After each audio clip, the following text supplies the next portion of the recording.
OK. Amen. Aujourd'hui, pour ici, c'est une nouvelle année. Ça va être une année fructueuse. Parce que le Seigneur, dans son plan, j'accomplirai mes vœux envers l'Éternel. Ces vœux que Dieu veut que nous fassions, le vœu le plus cher à Dieu, c'est d'accomplir et de faire en sorte d'instituer son Église apostolique.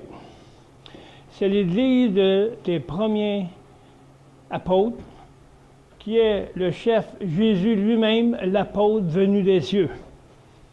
Il est l'apôtre des apôtres. C'est lui qui a donné les instructions pour accomplir le gouvernement de Dieu dans l'Église et le gouvernement aussi céleste. Le gouvernement céleste, c'est un gouvernement qui fait en sorte de donner la vision du Père. Et nous, Jésus, dans les cieux et sur la terre, a accompli la vision du Père, à cause que le Saint-Esprit était celui qui unissait le Père et le Fils pour donner la toute-puissance à Dieu. Donc, il faut voir que Dieu a préparé d'avance ce qui va se passer dans ces derniers temps. Depuis les apôtres, nous avons vu des langages de toutes sortes, des doctrines de toutes sortes. Maintenant, comme Paul nous dit dans Corinthiens, dès aux Corinthiens que Paul enseignait, il y avait des divisions. Donc, à cause d'un langage différent de doctrine que chacun avait et ont encore aujourd'hui, les Corinthiens de toute la planète. On les appelle les divisions. Maintenant, qu'est-ce que Dieu veut réinstituer? Que Jésus était venu pour l'unité de l'Église et non pas pour la diviser. Donc, il y a seulement lui qui peut l'unir. Donc, c'est pourquoi qu'on connaît tous le verset Galates 2:20, mais qu'on ne met pas en pratique dans l'Église du peuple de Dieu. Donc, l'œuvre de la croix est la seule et unique moyen de pouvoir être unis dans l'Église d'un seul corps, celle qui s'appelle le corps de Christ. Amen. Je vais raconter un petit peu ce que j'ai fait et ce qui continue encore au peuple quand j'ai été dans le continent de l'Afrique, que maintenant, le Seigneur a ouvert le chemin de cette mission et de cette vision apostolique. Le thème, c'est Rassemblement, Unité, Mission apostolique en Afrique et dans toutes les nations. J'ai été dans plusieurs assemblées et j'ai été reçu, la mission, la vision a été reçue à bras ouverts. Et quand je suis parti, j'ai posé un fondement. Et le fondement continue, même si je ne suis pas là, parce que Dieu a mis des hommes de Dieu qui se lèvent pour enfin réinstituer l'Église de notre Père céleste. Mais il y a une façon de faire selon la parole. Ce n'est pas ma façon. Ce n'est pas dans mon langage. Ce n'est pas à moi de faire en sorte de diviser, mais je suis là pour rassembler. Comme Christ lui-même est venu pour unir. Donc la seule façon maintenant que lui était le seul qui était le parfait, c'est le seul qui peut être le parfait en nous pour qu'on puisse établir cette assemblée céleste. Le gouvernement de Dieu qui a toujours existé depuis tous les temps. Ce gouvernement a changé la face du monde qui était dans les cieux. Parce qu'il a créé un monde pour faire en sorte de faire un choix. De séparer, qu'il a fait dans les lieux célestes avec Lucifer. Il a séparé les ténèbres de la lumière. Comme quand il a créé la terre, il a séparé les ténèbres de la lumière. Mais le gouvernement céleste était. Et c'est là que ce gouvernement doit reprendre vie aujourd'hui pour mettre en place par l'Église et démontrer que le lieu céleste existe en Christ. Donc c'est là qu'il faut revenir. Revenir au temps de nos anciens sentiers. On a tous un ancien sentier. Ce sentier, je ne le connais pas. Le seul qui connaît le sentier qui était avec le Père et le Saint-Esprit, c'était Jésus-Christ. Moi, je ne sais rien. Donc, si je veux connaître le Père et sa vision, je dois connaître Jésus-Christ. Je suis le chemin, la vérité et la vie. Je suis Jésus, lui est le parfait. Le chemin de la croix qui fait en sorte de changer ma vie afin que je devienne une nouvelle créature que j'étais avant la fondation du monde, qui m'avait préparé pour que je marche dedans aujourd'hui. Donc le gouvernement céleste veut les autorités célestes de Dieu, parce qu'il y a des autorités du diable aussi. Donc on a à connaître les deux autorités pour être capable de les diviser. La parole de Dieu instruit la vérité du Père, que Jésus est venu sur la terre, et je suis venu, et je vous dis toutes choses que mon Père m'a dit. Et Jésus, à nous, maintenant, il veut faire la même chose pour déclarer qu'il est le Seigneur, en nous. Donc, nous avons les mêmes possibilités que Jésus avait, parce qu'il est ici, aujourd'hui, en nous. Donc maintenant, le vœu qu'on va faire aujourd'hui, c'est de faire en sorte de démontrer au monde entier que Jésus est le Seigneur des Seigneurs, puis qu'il va venir instaurer son gouvernement céleste sur cette terre par l'Église. Parce qu'il le dit ici, on va aller voir dans Éphésiens, c'est par l'Église que Dieu va démontrer toute son autorité.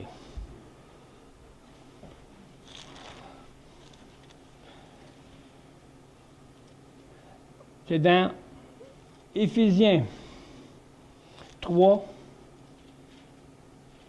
10. Je vais le lire dans la parole vivante. Parce que j'aime la façon.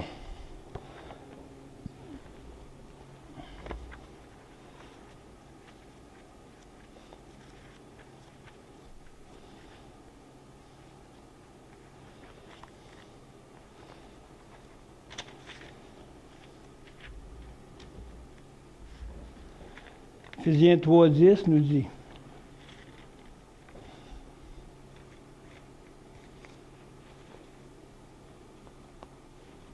Parce que c'est un mystère.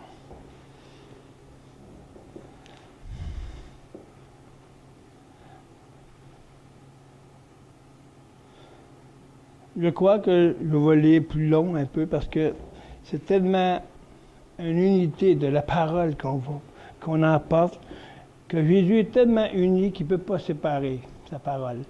Donc on va commencer, que Paul nous enseigne dans 3. On va commencer au verset 1. On va le lire et je mènerai des explications au moment voulu. C'est pourquoi moi, Paul, je suis devenu le prisonnier de Jésus-Christ pour annoncer cette bonne nouvelle à vous, peuple de tous les pays. Les peuples de tous les pays, ce n'était pas seulement en Israël. Paul était un apôtre pour nous, les nations. Il était l'apôtre des païens, des gentils. Mais on n'est pas gentil si on ne veut pas se soumettre à ce que la parole nous demande. Les gentils, c'est ceux qui ne sont pas des Juifs que la parole nous enseigne.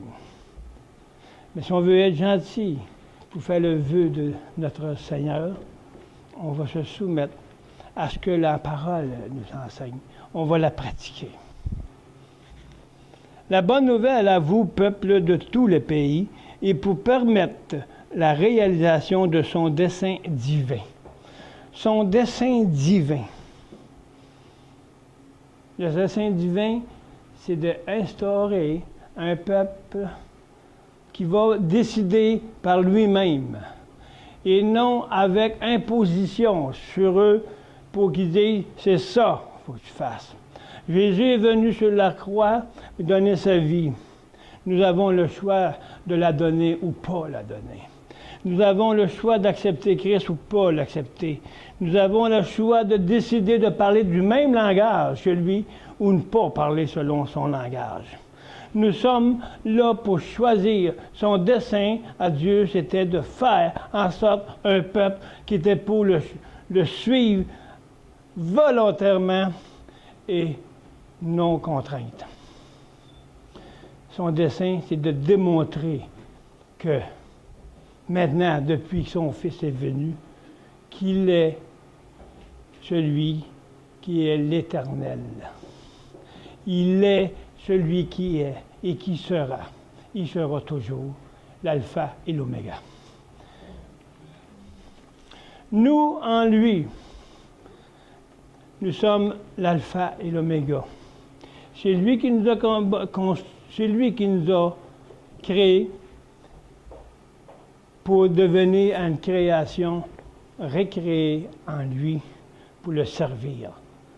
Pour faire en sorte de démontrer que Dieu est le gouvernement de tous les gouvernements. Les gouvernements sont tous autorisés de Dieu.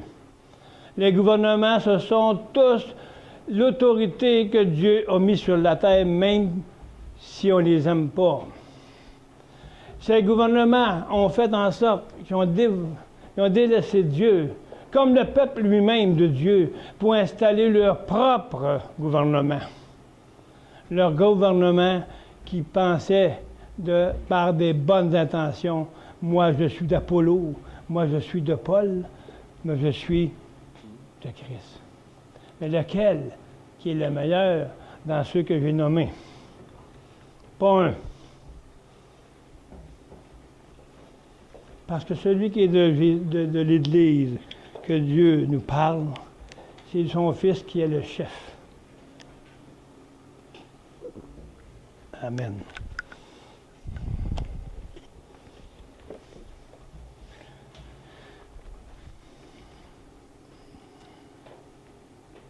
Donc, le dessein divin, vous avez certainement entendu parler de la mission de Dieu. Dans sa grâce, m'a confié pour vous. Ce qui était resté caché, il me l'a dévoilé par des révélations spéciales. Paul a reçu des révélations spéciales. Pourquoi il a reçu des révélations spéciales?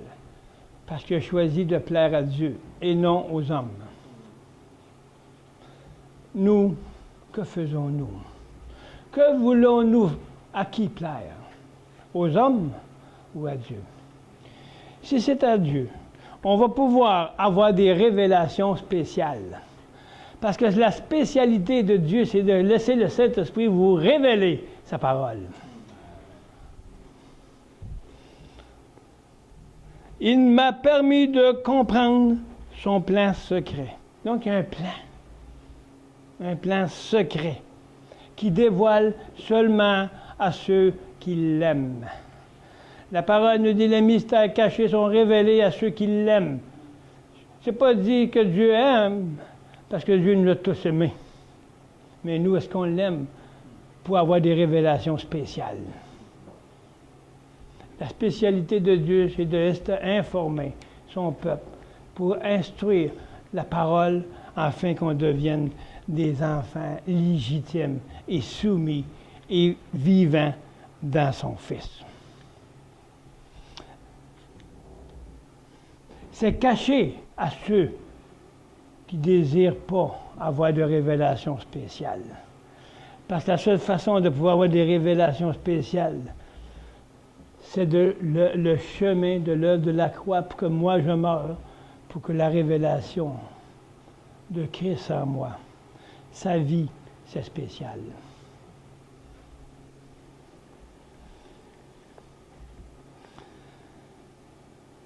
Je viens de vous résumer en quelques mots. Cela vous permettra de vous faire une idée de ma compréhension du mystère du Christ. Ce secret, Dieu l'a tenu caché aux hommes des générations passées. Il l'a dévoilé maintenant par le Saint-Esprit aux apôtres. Ce porte-parole qui est mis à part. Et quel est ce secret? C'est que les non-juifs, autrefois exclus des bénédictions divines, parce que avant que Christ vienne, la bénédiction était réservée aux Juifs. Mais à cause de Christ qui est venu, que lui n'a pas, Dieu dans son plan était de faire une racine, afin que le peuple païen puisse s'accrocher et faire des branches de cet arbre. C'est à cause de eux que Dieu a envoyé son Fils pour nous. Le secret dévoilé sont à présent placés au pied d'égalité avec nous, les Juifs. Ils ont droit au même héritage que nous, sont intégrés au même corps, aux mêmes bénédictions offertes par Dieu à tous ceux qui entrent en communion avec lui par l'acceptation de l'Évangile. L'Évangile de Jésus-Christ, c'est l'Évangile de la croix. C'est plus moi qui vis. C'est pas mon Évangile. Mais c'est l'Évangile révélé en moi qui vit. Puis cet Évangile, c'est la parole de Dieu. Cette parole de Dieu, c'est Christ, puis ils l'ont crucifié sur la croix. Nous, que faisons-nous? Est-ce qu'on le crucifie sur la croix quand on entend la parole de Dieu? Fais ceci, le Saint-Esprit te dit, suis mes commandements. Mes commandements, c'est de donner ma vie. Est-ce qu'on le suit? Ou si on fait, trop difficile pour moi. J'aime mieux ma vie. C'est l'Évangile de la vie éternelle. C'est l'Évangile non pas qui est terrestre, c'est un Évangile céleste. C'est un Évangile où ce que Dieu ressent, et le Père en nous, et le Fils, et le Saint-Esprit, qui sont tout-puissants, peuvent nous recréer par le renouvellement de l'âme. Donc, qui sommes-nous, nous, pour essayer de se renouveler et améliorer notre petit moi? Un moi, un je-me-moi, un instinct, ça ne s'améliore pas. Parce que l'instinct, c'est qu'est-ce qui me donne la survie, une source de survie afin que je ne puisse pas manquer mon petit lait à moi. Mais le Saint-Esprit, ce n'est pas de l'instinct. Le Saint-Esprit, c'est une vie. C'est une personne qui dit à ton esprit, je rends témoignage à ton esprit que tu es mon enfant. C'est un Saint-Esprit qui vient témoigner à ton esprit, donne ta vie. Meurs à toi-même et rentre dans les révélations spéciales que je vais te donner afin que tu puisses marcher dans le chemin de la victoire, de victoire en victoire, pour préparer mon épouse, dit le Seigneur. Que font-nous? Est-ce qu'on va laisser ça passer encore? On est rendu le temps définitif. Le son de la trompette a sonné. Maintenant, le dernier son s'en vient. Es-tu prêt pour la rencontre de ton Dieu? Amen.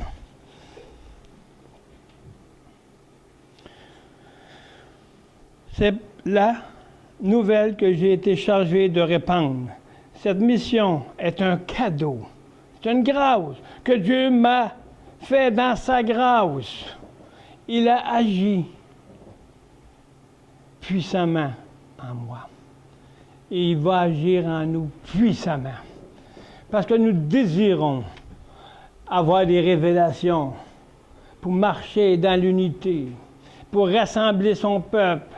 Comme le commencement, on va finir dans l'unité. On était unis avant le péché, à Christ, au Père et au Saint-Esprit. Mais Dieu a permis que le Satan fasse en sorte de donner et d'éveiller l'esprit du monde dans la personne pour enfin qu'il puisse décider de revenir manger l'arbre du fruit de la vie éternelle. Il fallait un choix. Dieu a permis ça. C'est pour ça que faites en sorte qu'il y ait le péché qui vienne par le Satan. Parce que Satan voulait son royaume. Mais Dieu veut démontrer que son royaume n'existe plus quand que Christ vit en nous. Là où nous étions unis en Dieu, là nous retournons. Seulement par le seul chemin, Christ, l'espoir de toutes choses.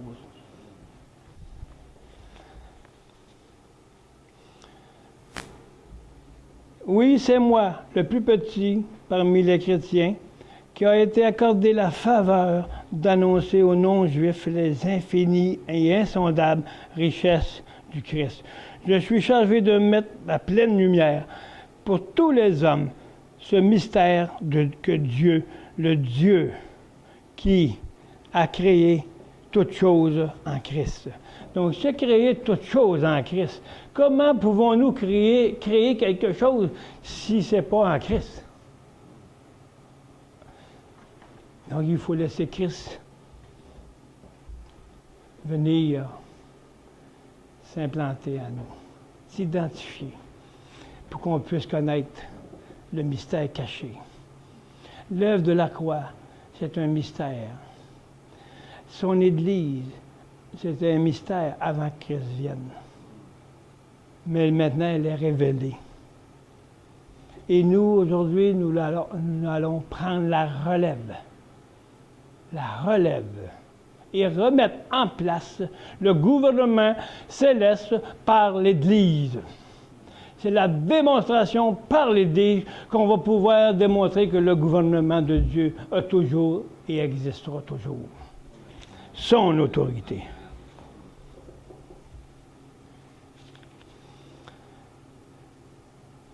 Car la sagesse de Dieu aux aspects infiniment variés doit être manifestée par l'Église. C'est ça qui est marqué dans votre Bible.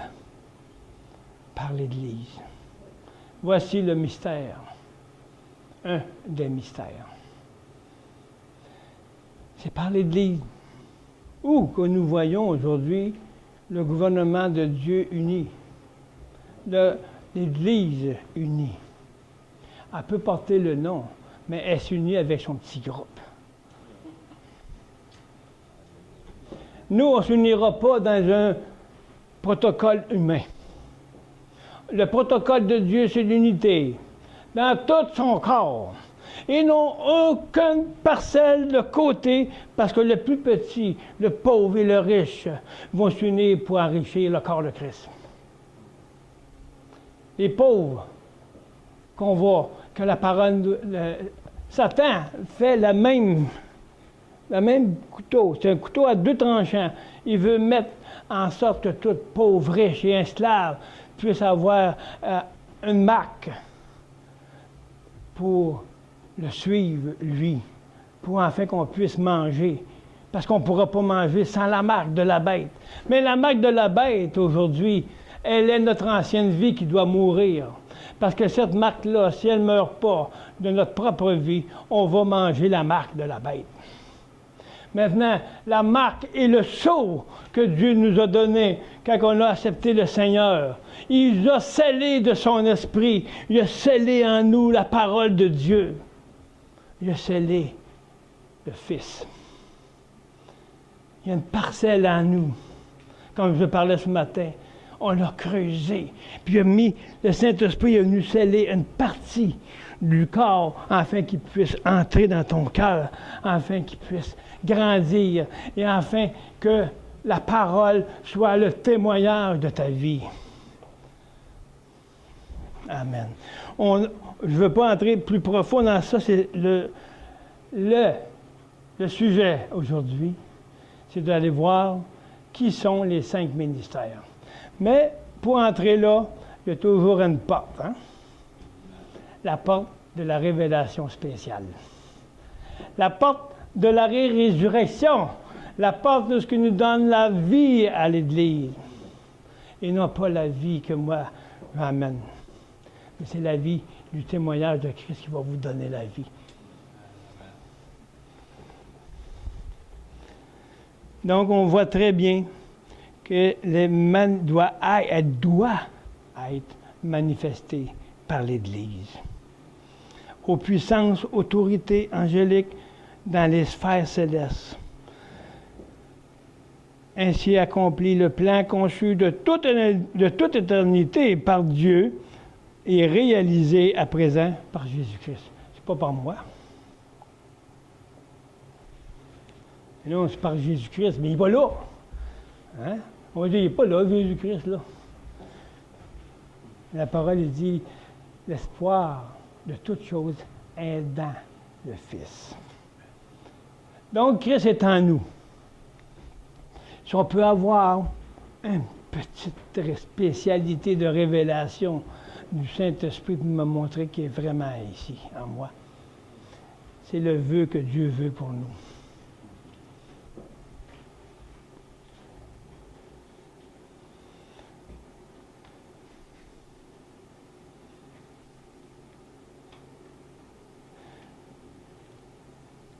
Dans la communion avec lui. Ici, c'est très important. La communion avec quelqu'un, ça veut dire qu'on s'identifie un à l'autre. Exact? Il n'y a pas de division. Ce n'est pas des discussions. Ce n'est pas un partage, moi je dis ci, puis moi je dis ça. C'est une communion qui dit le même langage. Il parle de la même chose dans un même esprit qui dit le Saint-Esprit rend témoignage aux 2 ou aux 20 ou aux 200 ou au peuple de Dieu le même témoignage que le Saint-Esprit révèle à chacun qui revient toujours à la révélation spéciale. Cette révélation spéciale va faire en sorte de faire une manifestation en nous. Il va faire mouver sur la terre la parole. Quand Dieu créait la terre, l'Esprit planait. Mais là, il faut arrêter de la laisser planer sur nos têtes. Comme qu'on est la terre nous-mêmes, on est fait du sable.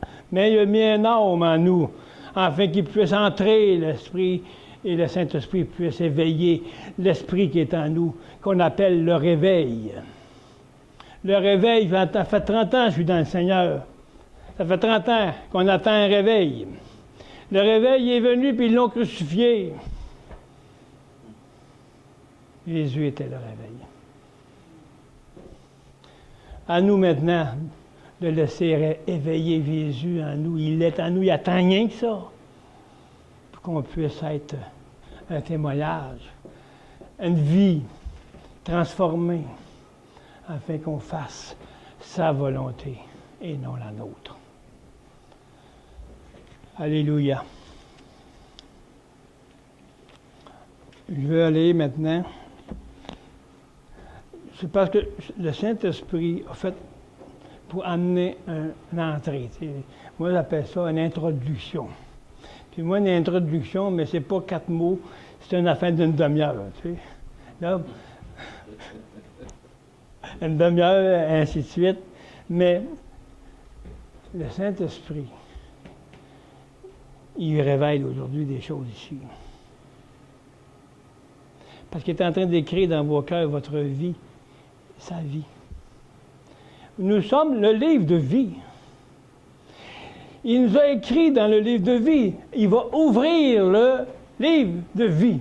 Pourquoi pas commencer à l'ouvrir tout de suite par Christ en nous, afin qu'on arrive devant. Ah, ben oui, le Père va regarder son Fils en nous. Vois-tu, c'est écrit dans ton livre. Pourquoi pas aujourd'hui commencer à manifester par Christ en nous qu'est-ce qui est écrit dans le livre de vie?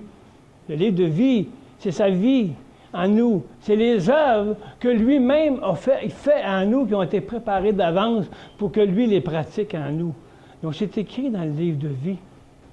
Si on laisse le Saint-Esprit nous transformer, on va pouvoir commencer tout de suite à lire le livre de vie à chacun de vous. Amen. Voyez, le livre de vie. Paul, il dit, vous êtes ma lettre. Pourquoi qu'il dit? Parce qu'il voyait la vie dans le corps de Christ. Vous êtes ma lettre. Il n'y a pas besoin que vous m'écrivez comment vous êtes. Je vois en vous ce qui est écrit, qui vient du livre de vie, que le Saint-Esprit me montre. Il rend témoignage à mon esprit. Quelle sorte de livre que tu es. Alléluia. Alléluia.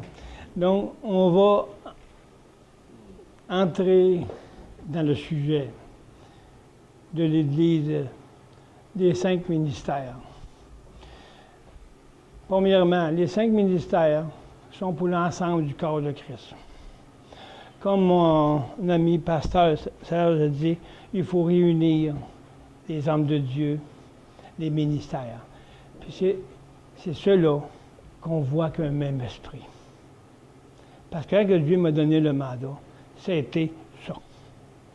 J'ai les hommes de Dieu qui attendent après toi.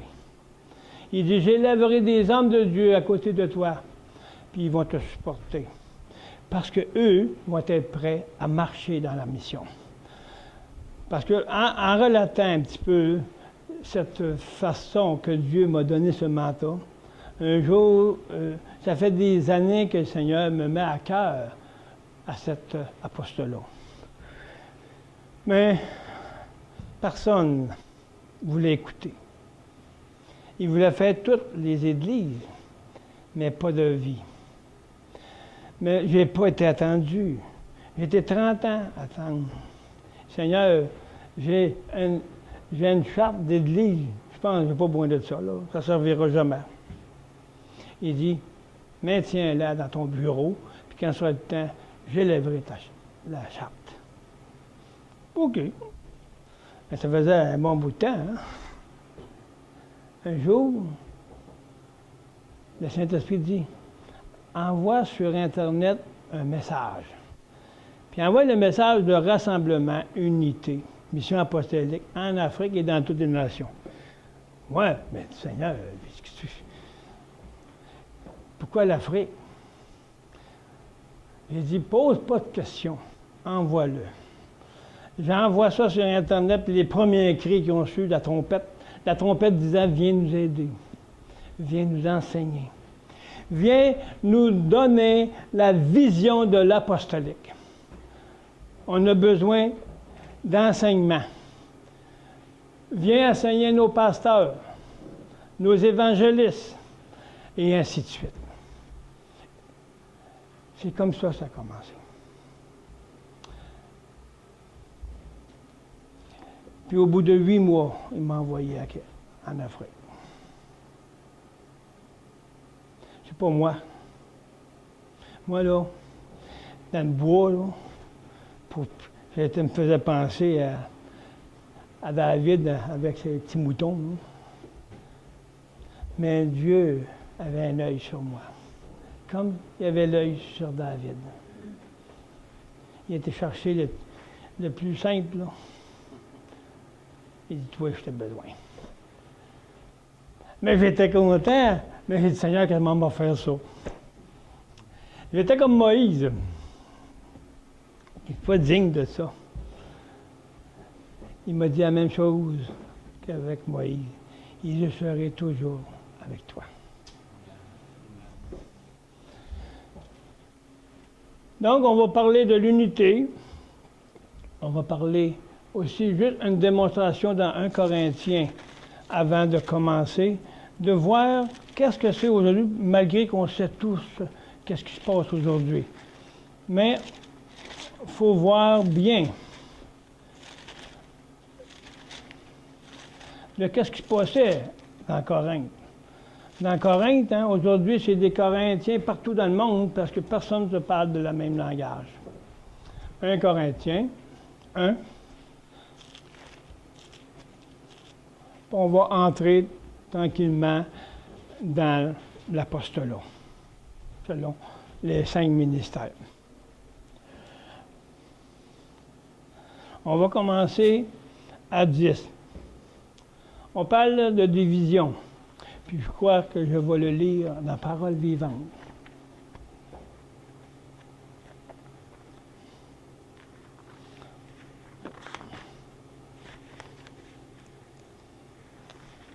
Puis même, là, on va commencer comme ça.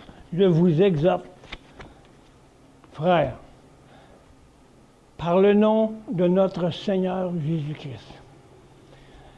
Pourquoi? La nécessité de parler par le nom. Parler par le nom de Jésus, ce n'est pas de parler à mon nom. Parler par le nom de Jésus, c'est parce qu'il s'identifie en moi. Et je m'identifie en lui pour une communion. Parce que quand je signe un papier au nom de quelqu'un, il faut que je le connaisse. Quand je signe un contrat au nom de quelqu'un, tu lui prêtes des sous. Il faut que tu lui aies confiance en ta barnouche pour payer pour lui et qu'il te le remette. Donc, si tu connais bien personne, tu sais même comment qui vit dans ses sentiments, qui vit dans son esprit, et qui habite, et quelle maison qui est en lui. Ici, on parle de la maison du temple de Dieu. Cette maison, elle parle le nom du Seigneur, parce que c'est lui-même qui parle en nous. Donc, la communion est tellement intégrés ensemble que je peux dire je parle en son nom. Mais s'il parle en son nom, juste pour vous montrer, ah oui, au nom de Jésus, il ne dit pas tous ceux-là qui vont rentrer dans le royaume. Puis c'est pas tous ceux-là qui disent au nom du Seigneur qui vont avoir les révélations spéciales. C'est ceux qui vont s'identifier en lui. Quand tu parles au nom du Seigneur, pense de qui tu parles.